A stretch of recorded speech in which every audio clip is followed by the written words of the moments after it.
Science की class में आप सभी का एक बार फिर से स्वागत है बच्चों। और चैप्टर नंबर 6 के बहुविकल्पी अति महत्वपूर्ण बहुविकल्पी प्रश्नों को हमने हल कर लिया है। आज हम हल करने जा रहे हैं इसके लघुत्तरी और दीर्घोत्तरी प्रश्नों को इस चैप्टर के। तो यहाँ पर ये जो क्वेश्चन बताए जा रहे हैं बच्चों, ये एग्ज़ाम की दृष्टि से इम्पॉर्टेंट है। आप इनको अच्छे से तैयार कर लीजिएगा, फेयर कॉपी में भी नोट कर लीजिएगा। इसमें पहला क्वेश्चन है, शॉर्ट क्वेश्चन ही बनेगा ये। ऊतक क्या है?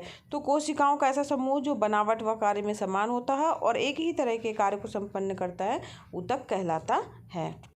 इसके बाद नेक्स्ट क्वेश्चन है बच्चों, जटिल ऊतक कितने प्रकार के होते हैं, उनके नाम लिखना है यहाँ पर। तो जटिल ऊतक के बारे में आप जानते हैं, जाइलम और फ्लोएम दो जो है इसके प्रकार हैं, तो इन दोनों का नाम आप लिख सकते हैं। इसके अलावा शॉर्ट क्वेश्चन में ही आएगा आपका ऊतक किसे कहते हैं, ये तो हम लोगों ने कर लिया बच्चों। अंग किसे कहते हैं, ऑर्गन्स क्या हैं?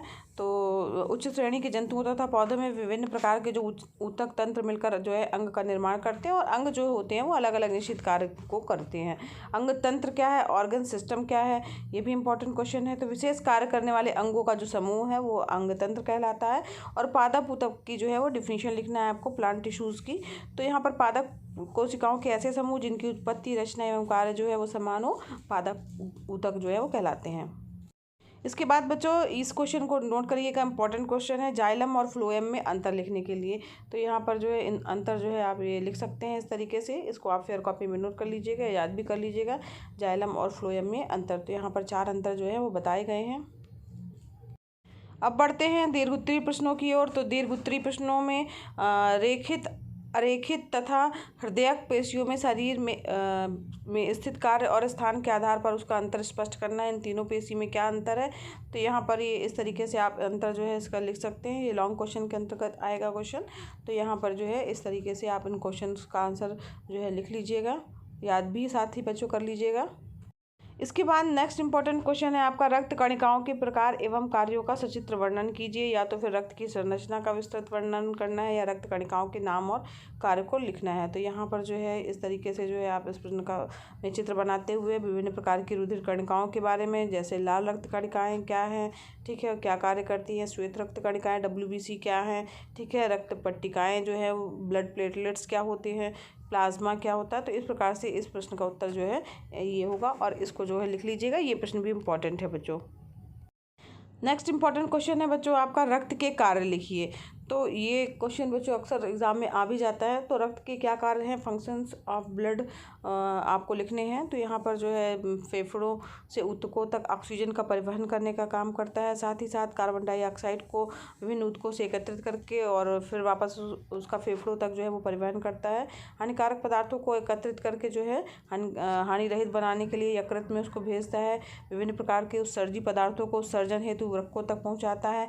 इसके अलावा बच्चों छोटी आंतों से पाचित भोजन जो भोज्य पदार्थ है उसका अवशोषण भी रक्त प्लाज्मा के द्वारा होता है, जिसे यकृत और विभिन्न ऊतकों में भेज दिया जाता है।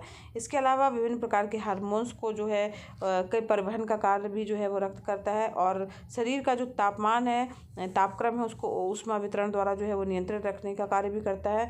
और रक्त की जो श्वेत रक्त कणिकाएँ होती हैं, हानिकारक बैक्टीरिया जो होते हैं, मृत कोशिकाएँ होती हैं, रोगाणुओं जो होते हैं, उनका भक्षण करके उन्हें नष्ट कर देती हैं। इस प्रकार जो है रक्त जो है रोग से रक्षा करने का भी कार्य करता है। इसके अलावा बच्चों पट्टिकाएँ तथा फाइब्रिनोजेन नामक प्रोटीन रक्त में उपस्थित होती है, जो रक्त का थक्का जमने में सहायक होती है। इसके अलावा लास्ट इसका कार्य है विभिन्न प्रकार के एंजाइम्स का परिवहन करने का कार्य जो है वो रक्त करता है। तो यहाँ पर रक्त के कार्य जो है प्रश्न इंपॉर्टेंट है, ये लिख लीजिएगा और साथ ही साथ बच्चों याद कर लीजिएगा। इसके बाद बच्चों लास्ट क्वेश्चन इसका इंपॉर्टेंट है, वो है तंत्रिकीय कोशिका का सचित्र वर्णन करना, या तंत्रिका ऊतक क्या है, इसकी संरचना का जो है सचित्र जो है वर्णन करना। ये प्रश्न भी इम्पॉर्टेंट है।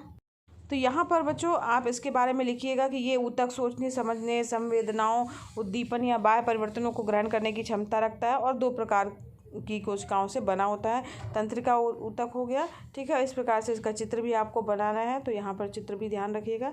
इस तरीके से जो है आप चित्र बना सकते हैं, जो कि आपकी बुक में भी बना हुआ तंत्रिका ऊतक का चित्र। और इसके साथ जो है इसके भाग जो है को भी आप लिख सकते हैं, कोशिकाएं या साइटन, और दूसरा होता है न्यूरोग्लिया। तो यहाँ पर इस प्रकार से जो है चित्र बनाते हुए इसको समझाना है आपको। तो सारे इंपॉर्टेंट क्वेश्चन इस चैप्टर के हो गए बच्चों, फेयर कॉपी में नोट कर लीजिएगा और याद भी कर लीजिएगा।